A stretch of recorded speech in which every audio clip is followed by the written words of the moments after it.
Good morning. Bindaas గా గోవాలో పొద్దున కింగ్ ఫిషర్ అల్ట్రా ప్యూర్ తాగుతున్నా. నేను ఎక్స్పెక్ట్ చేయలేదు తాగుతాని, కాకపోతే తెచ్చి పెట్టుకున్నాం కదా, స్టాక్ అయిపోవాలి కదా. నిన్న బిగ్ డాడీ వచ్చిన సొమ్ము పోయింది. అందుకని ముందు రోజు డెల్టిన్ పర్వాలేదు, వర్కౌట్ అయింది. ఈ రోజు casino fried last day, evening flight ఉంది కాబట్టి 11 o'clock చెక్అవుట్ చేయాలి. అదేదో కెసినో పోతే ముందు వర్కౌట్ అయితే చూద్దాం. క్లైమేట్ కూడా పెద్దగా ఇబ్బంది పెట్టే క్లైమేట్ ఏం లేదు. 32. ఒక్క నిమిషం బీర్ దగ్గర మాట్లాడతా. బాగుంది. మన బియర్కి ఇక్కడ బియర్కి ఏం తేడా ఏంటంటే, ఇక్కడైతే 60 రూపాయలు, అక్కడైతే 110 రూపాయలు. కానీ ఇక్కడ ఆల్కహాల్ పర్సెంటేజ్ తక్కువ ఉంటుంది, కొంచెం హ్యూమిడిటీ ఉంది, బాగానే ఉంటుంది.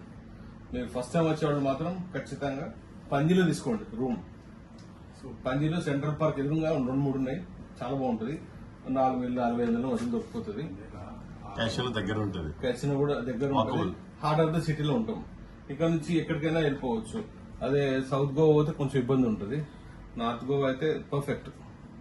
ఇంతకుముందుకు వచ్చిన వాళ్ళు ఎంతమంది ఉన్నారో కామెంట్ రూపంలో చెప్పండి. బాయ్.